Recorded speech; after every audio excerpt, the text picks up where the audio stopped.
Welcome back to the Football Fitness Federation podcast. This is episode 146. I'm delighted to be joined today by Lead Academy sports scientist at Swindon Town, Ollie Daglish. Ollie, how are you? Yeah, good, thanks. How are you? All good? Good, thank you, mate. All good. I know we're going to cover plenty today, and I don't know if you can tell, but I've got a fan blasting on me because we're going through this warm weather in the UK at the moment, so we're going to battle it out. If you see us both sweating, you know exactly why. But do you want to just I've just mentioned your role, Ollie, Lead Academy sports scientist at Swindon Town. But take us back, mate. Just take us through the career, what it's looked like so far that's led to that role. Yeah, not a problem. So I firstly sort of started off within sports science at Swindon University, doing an undergraduate degree in applied sports science. Within that, I was on a sandwich course, so we had a placement between second and third year. Now, at uni, I just tried to get as much experience as I possibly could. I started off sort of going down the analysis route, but I really didn't enjoy it at all. And then luckily, there's an opening at Southampton to do an internship there. So I applied and went through the interview process and was lucky enough to get a placement there for, the 2017-2018 season. So I worked with the under 9s to 16s there for a whole season, and then went back to university. Now, whilst I was at Southampton, I was able to get a link at Swindon Town Football Club, luckily. So throughout my third year, when I was back at university, I was able to, whenever I had a little break here and then, I was able to work with the first team at Swindon as a volunteer, and that led to some really, really good opportunities there. And then during my third year as well, I was also working as a strength and conditioning intern at Solent itself. So I worked with one sailor and 2 footballers there, which again was a brilliant experience. And now currently I'm working at Swindon again, but employed as the Lead Academy sports scientist. And yeah, been there 2 years now, and I'm currently doing my master's as well, which is due to finish at the end of next month. But yeah, really enjoying it. Perfect, mate. And we're going to dive into the Masters in a little bit. I know we've got a few things to cover around what you're doing for your Masters, but we're going to talk about internships because you've just mentioned there that you've had experience on a couple of internships, and I'm sure you've seen the other side of internships now in terms of being in your lead role at the club. So I wanted to go into detail on this because we had a chat the other day, and you've got some great stuff that we can cover in terms of your experiences, but also how we can improve the whole process for both sides as well in terms of the club and the intern. So just to start with, obviously being at a club like Southampton, the academy and the players that have come through that, just from your point of view as an intern at that point, what were some of the big positives for you and what were some of the big takeaways from that time? Now, obviously, at Southampton, it's Category 1 academy, so the facilities there are absolutely brilliant. And then couple with that with the people that work there, it was an unbelievable experience over that year. Now, my main taking for me was definitely to try and get out of your comfort zone. So within that experience as well, it's always amazing in hindsight when you can sort of look back at like previous experiences and stuff, and you were like, oh, I could have done this better, I could have done that better. But ultimately, in the moment, you don't necessarily think like that, and you've got a different way of thinking. So looking back, I wish I did sort of push myself out of my comfort zone a bit more and really sort of try to apply things a bit better. Because as an intern, you do tend to get carried away with, oh, this is nice. Like, I've got nice facilities, I work with good people, and you sort of almost take it for granted. So hindsight's a wonderful thing. But yeah, for me, the main takings are like really trying to push yourself to go out of your comfort zone within these internships is one of the best ways to sort of keep improving, really. And in terms of looking at an internship, because we might have some listeners that are either on internships right now or potentially looking to do one, or from the other side, which we will touch on in a little bit, maybe looking to offer internships at a club. But in terms of utilizing or maximizing the opportunity that you get once you've landed that internship, what do you think are some key things looking back and reflecting that you either did or you would like to have done more of to make the most out of the opportunity? So things that I definitely think I could have done more of would take more notes. So literally treat every day as a learning experience. So taking notes as you go on different things that you learn from other practitioners and things that you do yourself. So when you are given the opportunities, actually writing things down and sort of reflecting upon it. So like looking back, reflective writing is one of the best things that you can do, I think, just to really sort of be like, right, I did that well, I didn't do that very well, and this is what I can do to actually improve upon this going forwards. Because that year in an internship, or however long your internship is, just goes so quickly, and it's over before you know it. Also, as well, it's don't be afraid to like ask questions going forward. So if there's something that you don't really understand, and there always will be, it's asking the question as, oh, why is that done? And knowing the sort of real reason behind it. So for example, like me personally, I'm someone that I have to know the reasons why to actually then apply it myself. Because if I'm not convinced in what I'm applying, then it can sometimes show in the, sort of like putting it across. So for me, it's sort of developing that sort of understanding of, right, this is what's done, and these are the reasons why. And yeah, other than that, I think it's, yeah, as I previously mentioned, like getting out as far as the comfort zone as possible. Because there's that fine balance, isn't there, between being that intern that asks questions all the time for the sake of asking questions, or being precise with the questions and, like you say, lead into a better understanding, so you're then able to be more effective with what you're trying to do, isn't there? Because we probably all know of seeing interns that are in that position that coaches are getting sick of because they're asking questions every 2 seconds. But at the same time, we do need to, utilizing that opportunity is really important, isn't it? And trying to learn from the people that you're working with, the coaches, the players, everyone around, and asking the right questions at the right time, I suppose. Yeah, 100%. And I think sometimes interns or people going into internships can sort of get a bit too comfortable and just try and breeze through and not really develop. So asking questions is one of the best ways to show the sort of practitioners you're working with as well that, yeah, I do enjoy this and this is something that I want to go forward with, and I'm showing a keen interest in developing, really.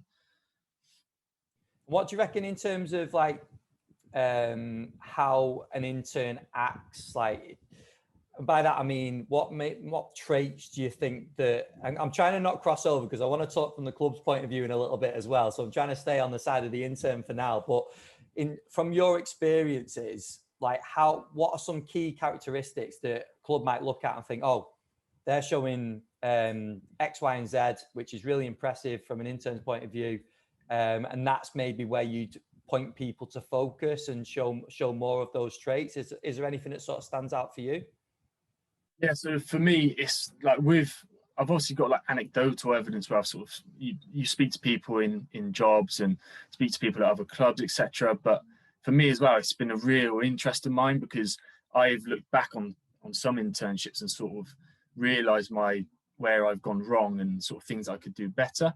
So for me, I really want to try and help things going forward and help the process improve because yeah, as I mentioned, like the process isn't necessarily perfect everywhere at the moment. And I'm not trying to say that I know all the answers because I'm still young in my career and everything, but this is something where I'm passionate about. And I think it's ultimately the internships are usually the very start of someone's career. So it's the foundation of everything that you're going to then go on and do. So if you can get it right at the start, then you can do even better going forwards. So for me, like talking to other practitioners, and I've actually started to look at this within a study in a project at university, and it's talking about the desirable skills of interns going forwards. So I've currently done a pilot study, but it's been from the S&C coaches side of things, and the whole basis of the study is looking around what are the actual desirable skills of interns within football specifically, because like you talk to football coaches in the game, you talk to some players, and they have a different perception from S&C coaches as well.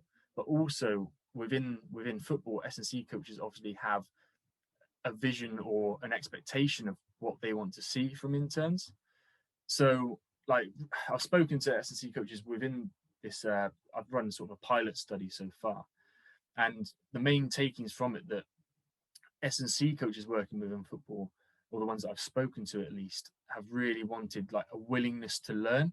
So that's one of the things that they highlighted. So this willingness to learn is actually, well, like I mentioned before, it's asking those questions and really showing that you want to develop in this role. Other areas that they've sort of looked into are around like adaptability. So can the S&C interns have this adaptability within the role? So are they able to then sort of chop and change things on the spot or for the future sessions, etc. Other things that they've looked into are around being like having more of a personable character. So can they get on well with the players and the coaches? Because I do think that a lot of the main area that some people tend to not slip up on, but an area for improvement, is that there's so much of a focus around theoretical knowledge at undergraduate level that you almost do forget that you're going into a multidisciplinary team. So you don't just need the theoretical knowledge, you also need to have these skills where you can communicate with players and staff members and get your point across. Because in some settings, the S&C environment is still developing and it's sort of still its early stages. So you don't have a whole lot of buy-in from everyone. So how can you actually talk to these people and talk to these key stakeholders and communicate and actually build relationships with these people who don't necessarily think that that just look at your role as a very small cog in the process. And then other things from the sort of pilot study have looked at initiative as well. So can these interns come into a football club and actually show some initiative going forwards? And then finally is in and around like confidence. So within football, S&C practitioners typically want confident individuals who can come in and deliver sessions and aren't necessarily too worried about gaining this like practical hands-on experience. That's really interesting because that's exactly what I was trying to get at, even though I asked the worst possible question or worded it in the worst possible way. But I think those that you've covered there are really, really interesting, aren't they? In terms of how the study went about and the sort of feedback that you got from coaches, did it lean towards an order of importance with those, or was that just sort of they were all the skills, the desirable skills that coaches wanted, and there wasn't necessarily an order? And if there wasn't, maybe what's your point of view on that? Do you think there are some more important than others? I think so. Within the study, it was more just a general, like, what are the skills? It wasn't necessarily a hierarchy or order or anything. But for me and my experiences, so obviously I'm limited to Category 3 Academy in Swindon and Category 1 at Southampton. From my experiences within those roles, it's been more of I do think it's more of the personable side of it. So being able to deal with different characters and build relationships, because ultimately, if you don't build the relationships, you're not necessarily going to be able to have the buy-in and be able to implement things. It's almost like, and I don't want to, it's not saying that if you get people on your side, you can sell them anything, but you do need that relationship there for the best outcomes, in my opinion. You've got a better chance, haven't you, going forward if you've got that in place? And in the last podcast, Norbert, who was on the podcast, spoke about getting the buy-in from coaches by showing how good a player he was. And there's little things like that, isn't there, that you might come across that to earn that respect. I'm sure all coaches might have an example one way or another, or of some way of maybe they've got that buy-in or that confidence or that relationship with people from all sorts of different ways. But it is really, really important, isn't it? Because like you say, if you've got the knowledge, but without the personable sides or the communication skills, it's pretty much, they're not going to meet up and you're not going to get the desired effect, are you? Yeah, exactly. And I do think almost universities can play quite a big role in that as well. So one of the other sort of findings from that was looking about how can the universities actually sort of improve the quality going forwards in terms of students applying for the roles. And three of the main things that were sort of brought up were around like applied practice within the university. So within, say, physiology lessons, can they learn the theoretical knowledge, but then can they also apply that within, say, a lab setting, in a practical, or a more pitch-based session in a practical as well? So that's one thing that was brought forward. And another thing was, obviously, can these students, when they're at sort of undergraduate level or even postgraduate level, can they gain experience within extracurricular sort of avenues? So can they actually go above and beyond what the university is saying and really go forward and try to show, look, I've got this experience and I'm passionate about this going forward? And then the final thing that they sort of mentioned regarding the universities, these practitioners with S&C, was it's vitally important for clubs to have like a good partnership with the university. So then there's a bit more sort of transparency between, look, this is what the university want from it, and this is what the club want from it, and then ultimately what the student wants from it as well. So obviously that's a bit more applicable for sort of like placement year students and things like that, where they're still within university. Yeah, definitely. I was going to mention that actually as well, where you talked about going above and beyond and looking out for opportunities, because we spoke on the phone a few days ago about it, and we spoke about working for free and internships that you might have to pay for or that you don't get paid on. And there's a whole other debate around that. And I know we're not going to dive into that right now, but the way we put it, or what we spoke about, was that pretty much every practitioner arguably involved in any level of football have probably done some free work at some point, haven't they? They've offered their skills. And I was just looking actually at some of the skills that you mentioned in terms of adaptability, in terms of initiative, all of them, confidence. If you reach out to a different level of club, whether it's a semi-pro and amateur level, they're all skills that you're going to develop by being in that environment, aren't they? The adaptability, because you might not have the best facilities, or you might have to change the plan in the blink of an eye. Confidence, because you've suddenly got a big group of people that might not be buying into what you're trying to do, but you've got to try and develop it. That's the importance, isn't it, of going seeking that sort of work, because the things you've mentioned are going to be progressed by going doing that sort of thing. 100%. And I think especially for people who sort of learn by doing, that's one of the best ways to actually build that confidence, because if you haven't delivered it before, or you haven't got experience in delivering it, then how are you going to build confidence within that environment? So yeah, 100%. Yeah, brill. Yeah, the other thing we're going to talk about, so in terms of internships, we've spoke about from the interns perspective, but I think it's also important to talk from the club's perspective, something that you might have had experience with being in your role. And I'm sure many other people have set up internships at their roles. But from a club's perspective, like, how do we optimize getting interns in? Because I'm sure some people have had experiences where they've got interns in and they maybe then gone on to employ them, or that intern has gone on to other jobs. But I'm sure there's also the opposite, where interns have been in and they've probably just been in the way and they've not really done much. So from your point of view, or your experiences, from a club's point of view now, how do we optimize that process?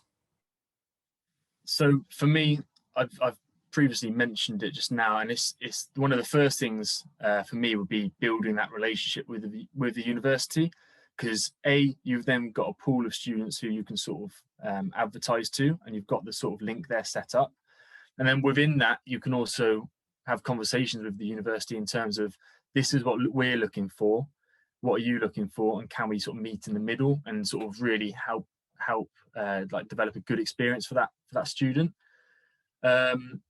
Now, setting goals, I think, would also be a good thing in terms of once you actually do get the person in that you've chosen, can you sit down and help them set goals of, right, this is what we want you to tick off during the placement or internship.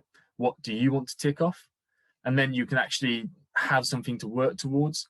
And also for me, I think it's a good way of allowing them to see a progression and how they can actually benefit from the process as well. And then finally, I'd say sort of in and around, so a lot of the research that I've looked into, or some of the points that have been raised, and just from talking to other S&C coaches as well, and sort of being an intern myself, is some people go into clubs and it's almost like a tick box exercise, and they sometimes even just use them as like data monkeys. So they're just sat behind the laptop, filling out the acute chronic, filling out the GPS spreadsheets and things like that. They're not actually getting any hands-on experience, which is ultimately what a lot of them do go in for. So for me, it's trying to like, if you have that chat with them initially and set those goals, then you can understand that, look, they're not here to be data monkeys. They're here to actually have a purpose and sort of develop the more practical side of it, not just sitting behind a screen and being thrown away where they can't make any mistakes, if you know what I mean. But for me, one of the big things is everyone makes mistakes. I've made mistakes in my past. I still make mistakes now. So not allowing an intern to make a mistake because you're worried that they might damage your reputation or the reputation of the department, I think you have to almost take it with a pinch of salt, because everyone makes mistakes, and it's something that's going to help that intern going forward in terms of developing. Yeah, 100%. And when we talk, we're looking at those skills that you mentioned. If we are just sitting interns behind a computer, or we're just getting them to fill up water bottles or whatever the tasks are, you're not getting any of those, are you? You're not developing any of those skills. And at the same time, you've probably experienced it as much as me and many others out there. There are elements of an internship probably that you do a bit of that as well. But as long as the whole experience is good and that you are developing those skills, that I'm sure that's got to be the main thing, hasn't it? So yeah, I'm not necessarily saying just like don't like take away those jobs or don't give them those jobs necessarily, but I do think there's like a there can be sort of it can be met in the middle. So having these discussions with the interns previously can sort of, and setting these goals can show you, right, this is what they want to be doing. So they might want this practical experience. So yes, fill all the water bottles up, do the load monitoring, but maybe could you let them, or could you give them the opportunity to get a bit more hands-on in the gym, or maybe take one warm-up a week or one more warm-up a month, or just some sort of agreement in that sort of sense. I think that'd be the best way going forwards. Yeah, brilliant. Because that's what I was going to ask, from your point of view as being an intern now, was what do you think that you took the most from? So when you were put into these situations, maybe it was a warm up, maybe it was in the gym, but where you were tested and where you did develop some of these skills about being personable, adaptable, using your initiative. Is there anything that sticks in your mind from your experiences on when you were like, oh yeah, I had that warm up and I had 30 players suddenly to deal with and I had to get the most out of it? Is there anything that sort of jumps out? Yeah, I mean, it's little things like one, you'll be taught at university, and you'll be told by sort of mentors and things about like, oh, follow a ramp protocol. This is what you've got to include in the warm up, etc., etc. So sort of around the theoretical side again. But then what you don't get taught necessarily is, oh, can you do the warm up off the pitch? So for example, I've had like one example be like put some really good detail into planning this warm up when I was going, and I was like, yeah, this is going to be absolutely brilliant warm up. And this was when I was with the first team, actually, Swindon, and I was like, right, I'm going to smash this warm up. I'm confident in it. Yeah, this one we're going to go well. But I set it up on the pitch, down the side of the pitch, but on the pitch. And the sort of gaffer came up to me and was like, well, he's actually really good, to be fair. And he was like, well, you can't do it here. Like you're gonna have to move it. Like in the future, could you move it off? Now, luckily for me, that's the way he came about it. But there are any other circumstance, and I'm sure it wouldn't have just been a nice sort of conversation. It would have been a bit more, a bit more aggy.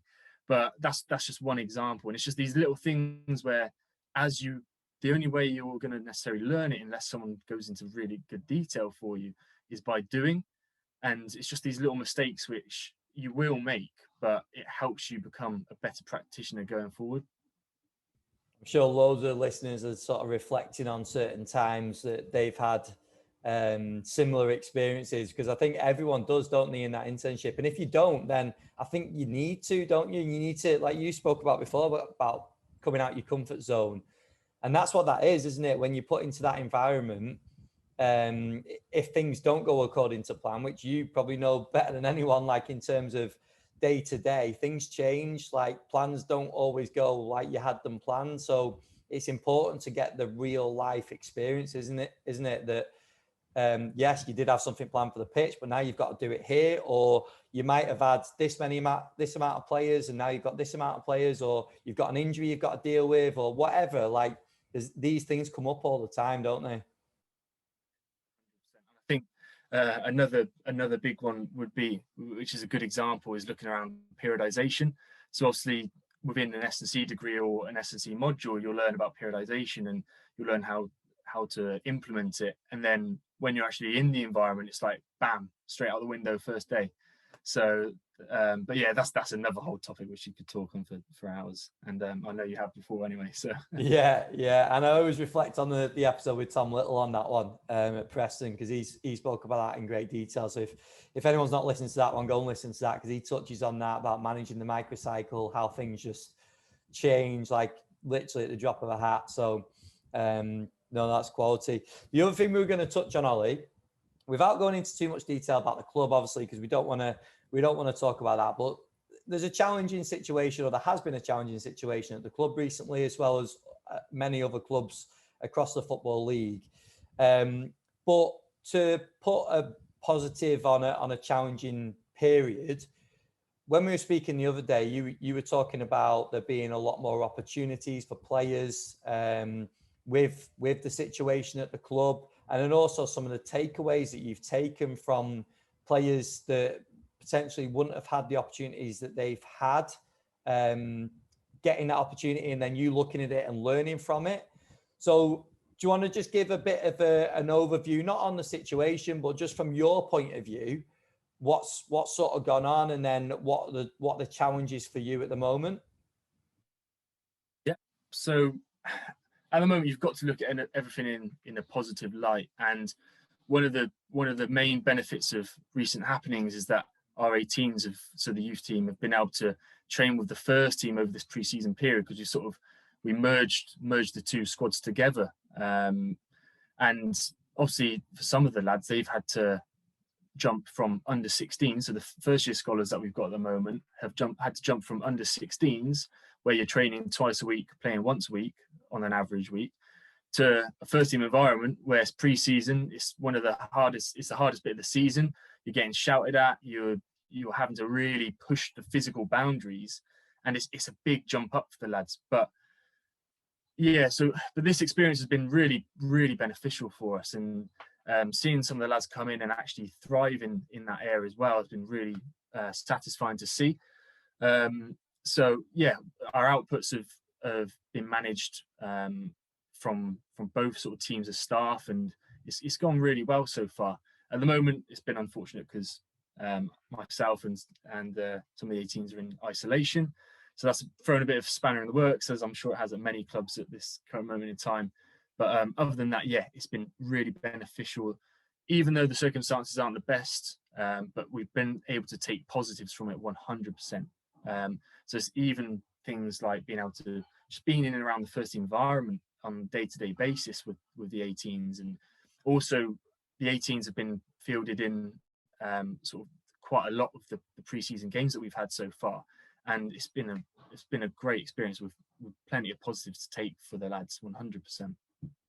I know you've presented on this before, but in terms of that transition from 18s to first team, and it might have been sort of sped up a little bit for certain players at this point at the club, but what the physicality side of the game at that age, we probably all know 16, 17, 18-year-olds that are such a vast range of physical attributes at that age. And like you say, going into games against men, against experienced players, it teaches them a lot, doesn't it? So what are some takeaways from you, and maybe what does it make you reflect on in terms of your practice, and maybe how you change things, or what you focus on a little bit more with preparing them for first team level? Yeah, so for me, obviously that jump from 16s to first team is one hell of a jump. at the best of times. So, but on average, the lads they've actually coped quite well. But the main difference that we're looking at is in things such as high speed distance, for example.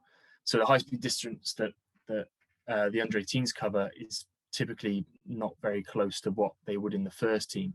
So you could make arguments for the slower pace in the under 18s level, less of a physical requirement in that aspect. So it's trying to build them up and prepare them for that environment, which is like one of my main philosophies now, because we need them to not, if this situation does happen, we don't need them to just be able to tolerate it, but also thrive in that environment. Because at category 3, you don't have an under 23s. You don't have a next step to sort of bridge the gap. It's either 18s football or first team. So you really have to try and prepare them for those physical outputs. And it's one of the things so I've been fortunate to present some of the work from so Louis Langdown at Swindon University.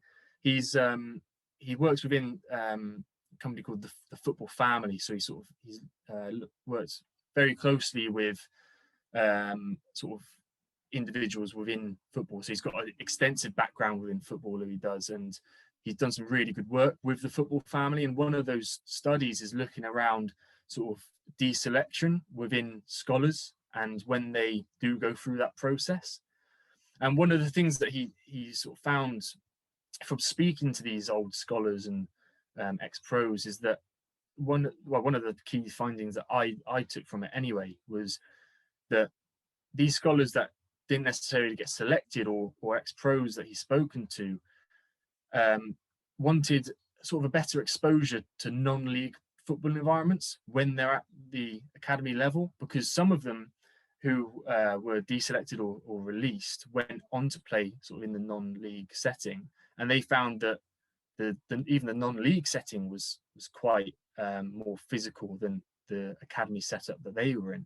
So for me, this experience as well really sort of has been an eye-opener for me, because I'm now looking at it as the lads have gone into this environment, the majority have coped pretty well, they're enjoying it, and it is what they want. So for me going forwards, I'm definitely going to rethink things in terms of speaking to other coaches and speaking to academy directors and speaking to other staff members at the club and trying to push this going forwards, because it's been an experience where they've coped, some of them have thrived. Like, don't get me wrong, it's not you've got to take it step by step for each individual, because some of them coming up are going to struggle. But as long as you've got the right processes involved, I don't see how that can't be a really beneficial thing going forwards.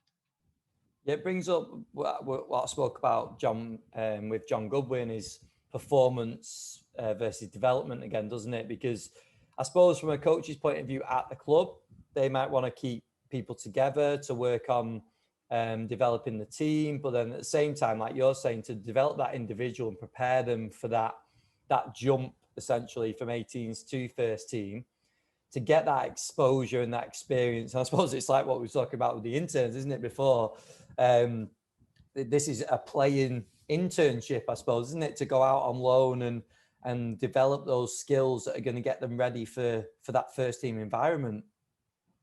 Yeah, 100%. And I think it's almost like there is no real perfect answer either, is there? Because obviously from a club's point of view, you might want to keep them within the club in the academy process because you want the values and the playing style to be worked upon. So there are pros and cons for everything. But yeah, as long as you make an informed decision on what the right process is for your academy, that's the main thing, isn't it, I guess? And I think if you look, like, I know there's a lot of talk around the England team and their experiences like previously, and you look at the loans that they've had and the clubs they've been at the lower level, like there's a lot of development that goes on there, isn't there, for the long-term future? So it is just focusing on that development side, whether it is a 16-year-old, 17-year-old, or even in early 20s, like there's continually that development going on, isn't there? And we have to keep backing that. And again, it comes down to sort of managing the individual within the team, I suppose, doesn't it? If they need that exposure to men's football, it's increased physicality, then maybe that is the time to to act. But I know at the same time, there's a lot of decision makers that go into that process, and it's not a case of you just turning around and saying, we need to send these players out on loan, it happening. So it's just knowing the situation, I suppose, isn't it? And again, developing those relationships to have the conversations. 100%. And it's not like I'm not trying to sort of be like, oh, this is what we should do, like, and try and force it down people's throats as such. But it's like within S&C, we've obviously got to play some part of the process in terms of advising and recommending. And I think from these experiences, my philosophy would be going forward, like, can we at least look at I mean, it doesn't have to be sending out on loan, for example. It can even be simple things like every now and then when there's a break in games, or even within pre-season, could you get more fixtures against sort of adult teams and things like that. There's many ways you can look at it, and but this experience has definitely opened my eyes a lot more. Yeah, and it's always interesting, isn't it, when clubs go through challenging times like this, that you do have to flip it and take the positives, because I'm sure the players have, like, the opportunities that the players will get might not have come around otherwise. And we spoke about a few other clubs on the phone, like it's going on quite a lot. So for practitioners, we've got to understand that, haven't we, and just reflect on it like we spoke about before.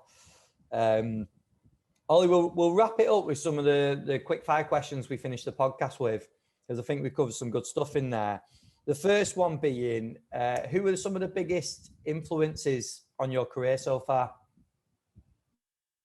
So, I mean, I could reel off a list of so many people, because honestly, I've made some really good connections and found so many people beneficial throughout. I think outside of S&C, it's most likely going to be our old academy manager at Swindon, so Alan McLaughlin. Now, unfortunately, he's no longer with us, but I can categorically say that he drove my standards through the roof.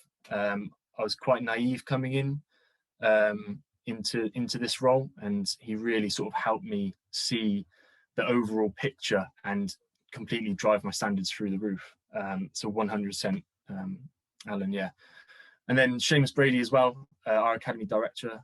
He's been really good to sort of help me with more of the logistical side. So as I mentioned before, like, not just having the theoretical knowledge, but can I apply it and sort of take on board different opinions and different ways of doing things, which I might not necessarily have seen from an S&C point of view. So he's been absolutely brilliant as well. Within S&C, at Southampton, Sam Scott was probably one of the most knowledgeable practitioners I think I've worked with. And that's not detrimental to anyone else I worked with. It's just that he was someone that I'd have a conversation with him and I'd just be amazed by some of the things that he was saying. I was just really, blown away. And then just two more, sorry. It's within S&C as well. It's going to be Jack Deeman. I worked with him at Swindon. He was in my role before me and then went up to the first team. With him, it's been absolutely brilliant because I see him as a friend, and it's bouncing ideas off each other. That's been the best thing. Now, I learn best when I've sort of got someone to bounce off of, and he was unbelievable with me when he was at the club. And finally, Scott Peacock. Luckily, I've been able to work with Scott from university all the way through to now, and we're just good pals. And again, it's exactly the same situation where it's just bouncing ideas off each other, meeting up, having chats.